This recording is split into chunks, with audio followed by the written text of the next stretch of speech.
ओम शांति। 31 अक्टूबर 2025। बाबा के महावाक्य। मीठे बच्चे, तुम हो स्पिरिचुअल, रूहानी, इनकॉग्निटो सैल्वेशन आर्मी। तुम्हें सारी दुनिया को सैल्वेज करना है। डूबे हुए बेड़े को पार लगाना है। प्रश्न: संगम पर बाप कौन सी यूनिवर्सिटी खोलते हैं जो सारे कल्प में नहीं होती? उत्तर: राजाई प्राप्त करने के लिए पढ़ने की गॉड फादरली यूनिवर्सिटी व कॉलेज संगम पर बाप ही खोलते हैं।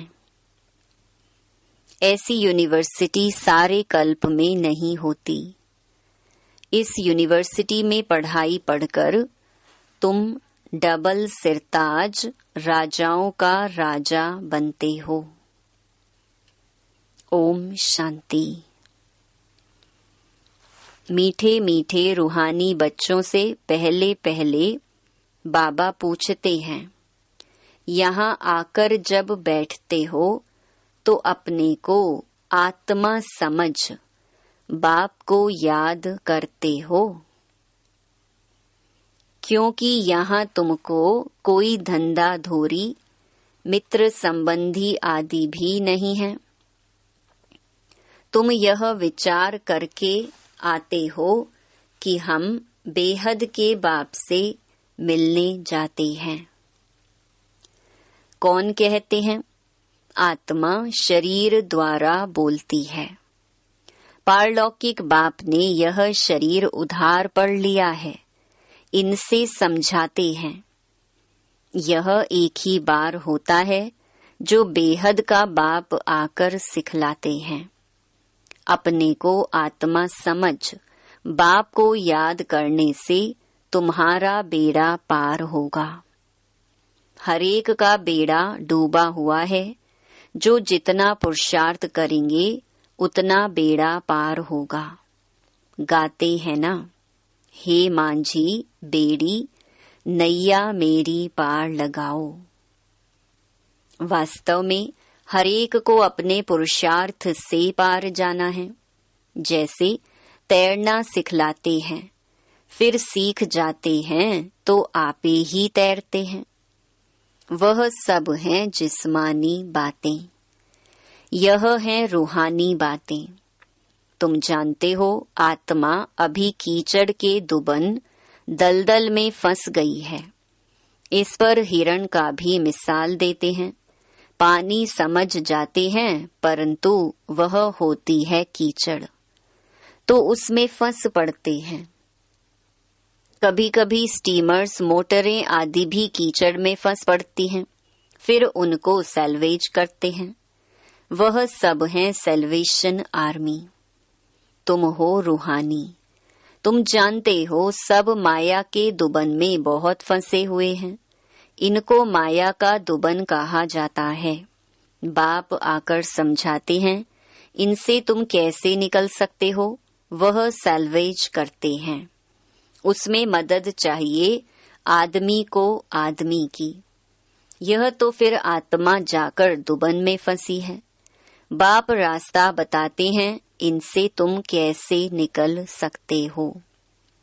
फिर दूसरों को भी रास्ता बता सकते हो। अपने को और दूसरों को रास्ता बताना है कि तुम्हारी नैया इस विषय सागर से क्षीर सागर में कैसे जाए।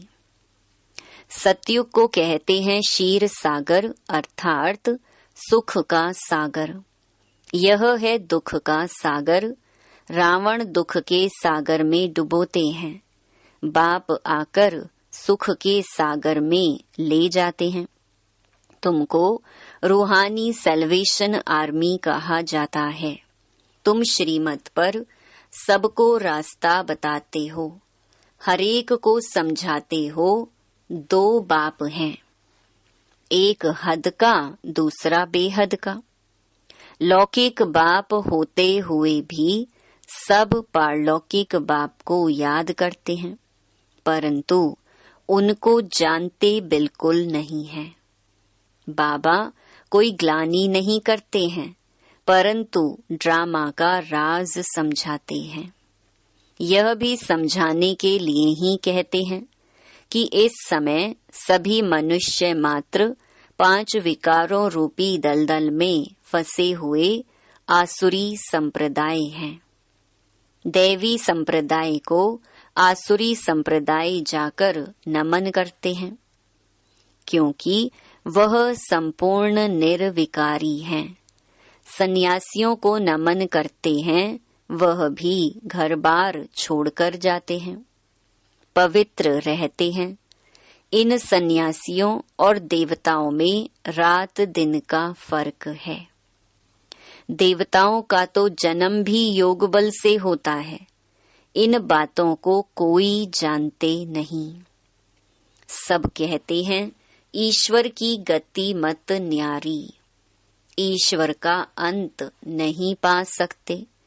सिर्फ ईश्वर व भगवान कहने से इतना लव नहीं आता है। सबसे अच्छा अक्षर है बाप। मनुष्य बेहद के बाप को नहीं जानते तो जैसे ऑर्फन है। मैगजीन में भी निकाला है मनुष्य क्या कहते और भगवान क्या कहते हैं। बाप कोई गाली नहीं देते हैं, बच्चों को समझाते हैं, क्योंकि बाप तो सबको जानते हैं ना। समझाने लिए कहते हैं इनमें आसुरी गुण हैं, आपस में लड़ते रहते हैं। यहाँ तो लड़ने की दरकार नहीं है। वह हैं कौरव अर्थात आसुरी संप्रदाय। यह है दैवी संप्रदाय। बाप समझाते हैं मनुष्य को मुक्ति व जीवन मुक्ति के लिए राजयोग सिखलाएं, यह हो नहीं सकता। इस समय बाप ही तुम आत्माओं को सिखला रहे हैं। देह अभिमान देही अभिमानी में फर्क देखो कितना है। देह अभिमान से तुम गिरते आए हो। बाप एक ही बार आकर तुमको देही अभिमानी बनाते हैं। ऐसे नहीं कि तुम सतयुग में देह से संबंध नहीं रखेंगे। वहाँ यह ज्ञान नहीं रहता कि मैं आत्मा परमपिता परमात्मा की संतान हूँ। यह ज्ञान अभी ही तुमको मिलता है, जो प्रायलोप हो जाता है। तुम ही श्रीमत पर चल प्रालब्ध पाते हो। बाप आते ही हैं राजयोग सिखलाने। ऐसी पढ़ाई और कोई होती नहीं। डबल सिरताज राजाएं सतयुग में होते हैं, फिर सिंगल ताज वालों की राजाई भी है। अभी वह राजाई नहीं रही है। प्रजा का प्रजा पर राज्य है। तुम बच्चे अभी राजाई के लिए पढ़ते हो। इसको गॉड फादरली यूनिवर्सिटी कहा जाता है। तुम्हारा नाम भी लिखा हुआ है। वो लोग भल नाम रखते हैं गीता पाठशाला। पढ़ाते कौन है? श्री कृष्ण भगवानुवाच कह देंगे। अब श्री कृष्ण तो पढ़ा ना सके। श्री कृष्ण तो खुद पाठशाला में पढ़ने जाते हैं। प्रिंस प्रिंसेस कैसे स्कूल में जाते हैं, वहाँ की भाषा ही दूसरी है। ऐसे भी नहीं कि संस्कृत में गीता गाई है। यहाँ तो अनेक भाषाएं हैं। जो जैसा राजा होता है वह अपनी भाषा चलाते हैं। संस्कृत भाषा कोई राजाओं की नहीं है। बाबा कोई संस्कृत नहीं सिखलाते हैं। बाप तो राजयोग सिखलाते हैं सतयुग के लिए। बाप कहते हैं काम महाशत्रु है, इन पर जीत पहनो। प्रतिज्ञा कराते हैं। यहाँ जो भी आते हैं उनसे प्रतिज्ञा कराई जाती है। काम पर जीत पाने से तुम जगत जीत बनेंगे। यह है मुख्य विकार। यह हिंसा द्वापर से चली आती है, जिससे वाम मार्ग शुरू हुआ। देवताएं कैसे वाम मार्ग में जाते हैं, उनका भी मंदिर है। वहां बहुत छी चित्र बनाए हैं। बाकी वाम मार्ग में कब गए, उसकी तिथि तारीख तो है नहीं। सिद्ध होता है काम चिता पर बैठने से काले बनते हैं, परंतु नाम रूप तो बदल जाता है ना। काम चिता पर चढ़ने से आयरन एजेड बन पड़ते हैं। अभी तो 5 तत्व भी तमो प्रधान है ना, इसीलिए शरीर भी ऐसे तमो प्रधान बनते हैं। जन्म से ही कोई कैसे हो पड़ते हैं। वहां तो एकदम सुंदर शरीर होते हैं। अभी तमो प्रधान होने के कारण शरीर भी ऐसे हैं। मनुष्य ईश्वर, प्रभु आदि भिन्न भिन्न नामों से याद करते हैं, परंतु उन विचारों को पता ही नहीं है। आत्मा अपने बाप को याद करती है, हे बाबा आकर शांति दो। यहाँ तो कर्मेंद्रियों से पार्ट बजा रहे हैं, तो शांति कैसे मिलेगी।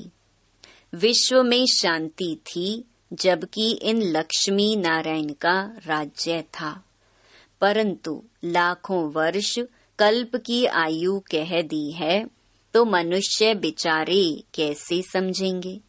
जब इनका देवताओं का राज्य था तो एक राज्य एक धर्म था, और कोई खंड में ऐसे नहीं कहते कि एक धर्म एक राज्य हो।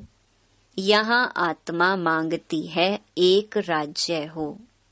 तुम्हारी आत्मा जानती है अब हम एक राज्य स्थापन कर रहे हैं। वहाँ सारे विश्व के मालिक हम रहेंगे। बाप हमको सब कुछ दे देते हैं। कोई भी हमसे राजाई छीन नहीं सकते। हम सारे विश्व के मालिक बन जाते हैं। विश्व में कोई सूक्ष्म वतन, मूल वतन नहीं आता है। यह सृष्टि का चक्कर यहाँ ही फिरता रहता है। इसको बाप जो रचयिता है वही जानते हैं, ऐसे नहीं कि रचना रचते हैं। बाप आते ही हैं संगम पर, पुरानी दुनिया से नई दुनिया बनाने। दूर देश से बाबा आया हुआ है। तुम जानते हो नई दुनिया हमारे लिए बन रही है। बाबा हम आत्माओं का श्रृंगार कर रहे हैं। उनके साथ फिर शरीरों का भी श्रृंगार हो जाएगा।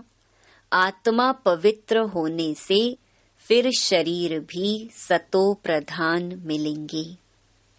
सतो प्रधान तत्वों से शरीर बनेंगे। इन्हों का सतो प्रधान शरीर है ना, इसीलिए नेचुरल ब्यूटी रहती है। गाया भी जाता है रिलीजन इज माइट। अब माइट मिली कहाँ से? एक ही देवी देवताओं का रिलीजन है जिससे माइट मिलती है। यह देवताएं ही सारे विश्व के मालिक बनते हैं और कोई विश्व के मालिक नहीं बनते हैं। तुमको कितनी माइट मिलती है?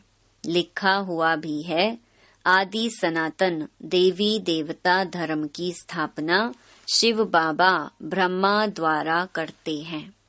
यह बातें दुनिया में कोई जानते थोड़ी हैं। बाप कहते हैं मैं ब्राह्मण कुल स्थापन करता हूँ। फिर उन्हों को सूर्यवंशी डिनाइस्टी में ले आता हूँ। जो अच्छी रीति पढ़ते हैं वह पास हो सूर्यवंशी में आते हैं। है सारी ज्ञान की बात। उन्होंने फिर स्थूल बाण, हथियार आदि दिखाए हैं। बाण चलाना भी सीखते हैं। छोटे बच्चों को भी बंदूक चलाना सिखाते हैं। तुम्हारा फिर है योग बाण। बाप कहते हैं माँ मेकम याद करोगे तो तुम्हारे विकर्म विनाश होंगे। हिंसा की कोई बात नहीं है। तुम्हारी पढ़ाई भी है गुप्त।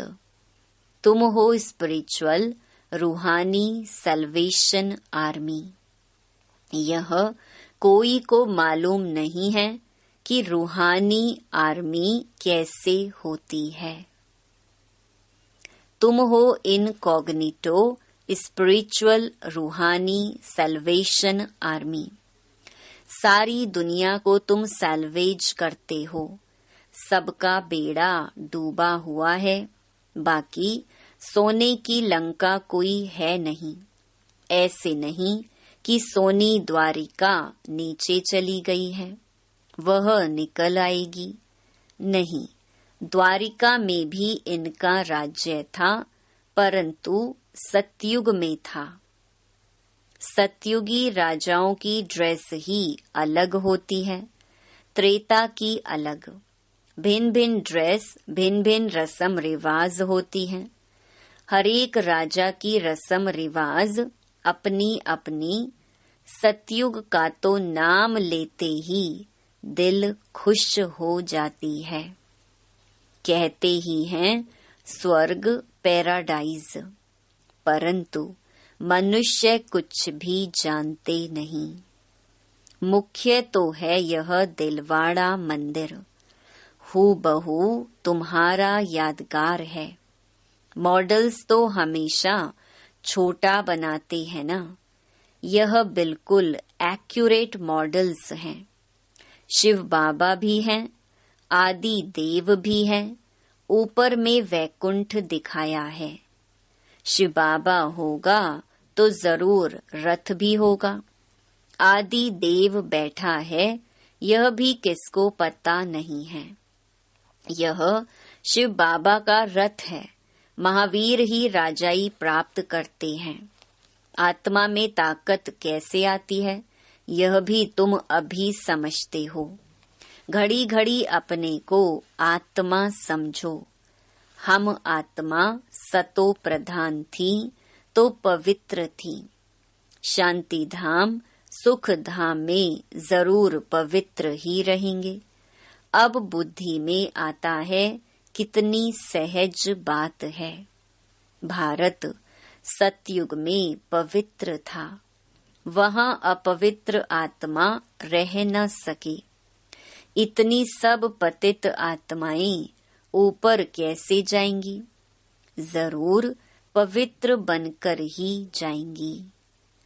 आग लगती है, फिर सभी आत्माएं चली जाएंगी, बाकी शरीर रह जाते हैं। यह सब निशानियां भी हैं। होलिका का अर्थ कोई समझते थोड़े ही हैं। सारी दुनिया इसमें स्वाहा होनी है। यह ज्ञान यज्ञ है।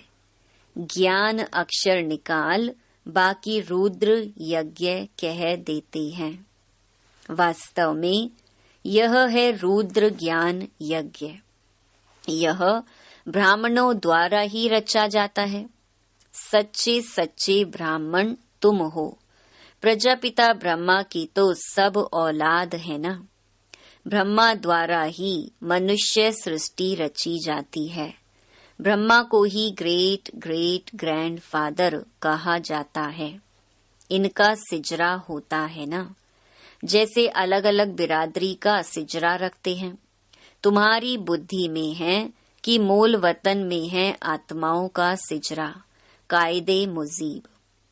शिव बाबा, फिर ब्रह्मा विष्णु शंकर, फिर लक्ष्मी नारायण आदि, ये सब हैं मनुष्य के सिजरे। अच्छा, मीठे मीठे सिकिलधे बच्चों प्रति माता पिता बाप दादा का याद प्यार और गुड मॉर्निंग।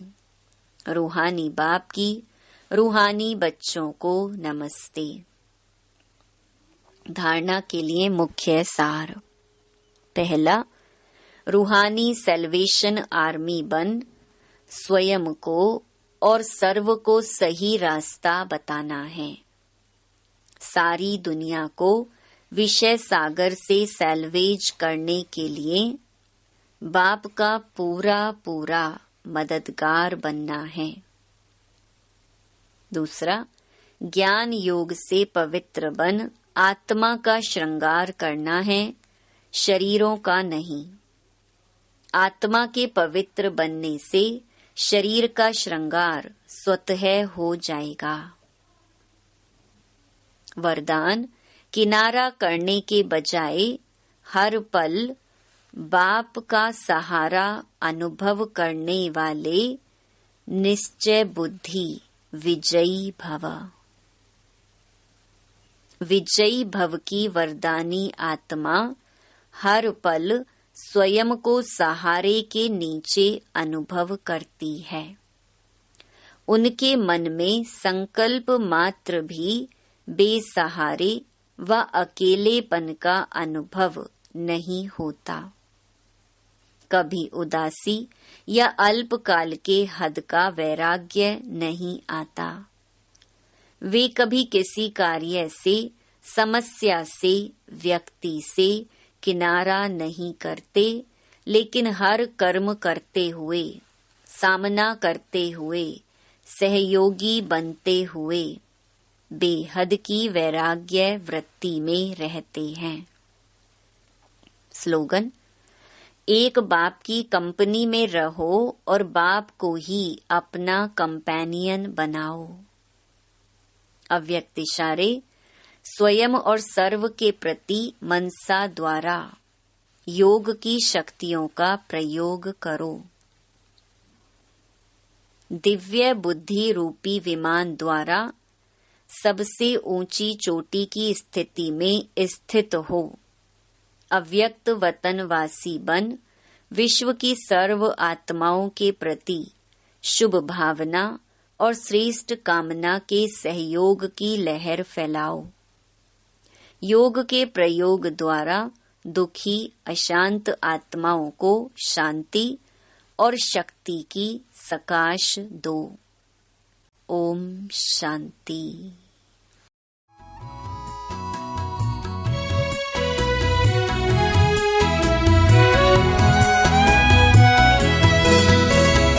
ओम शांति बोलो जी, ओम शांति बोलो।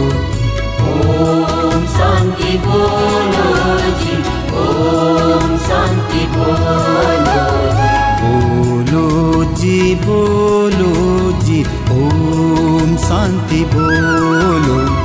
बोलो जी, बोलो जी, ओम शांति बोलो।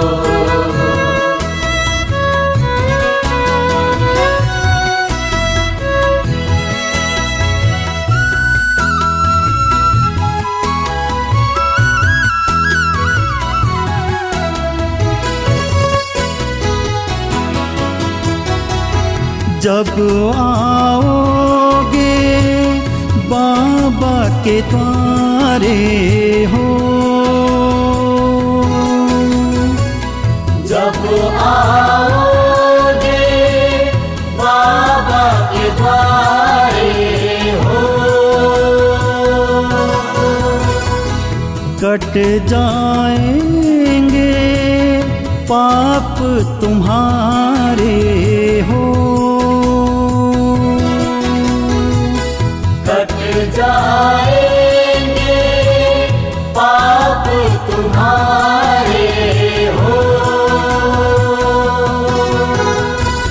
ज्ञान की गंगा में तन मन को धो लो। ओम शांति बोलो जी, ओम शांति बोलो। ओम शांति बोलो जी, ओम शांति बोलो। बोलो जी, बोलो जी, ओम शांति बोलो। बोलो जी, बोलो जी, ओम शांति बोलो।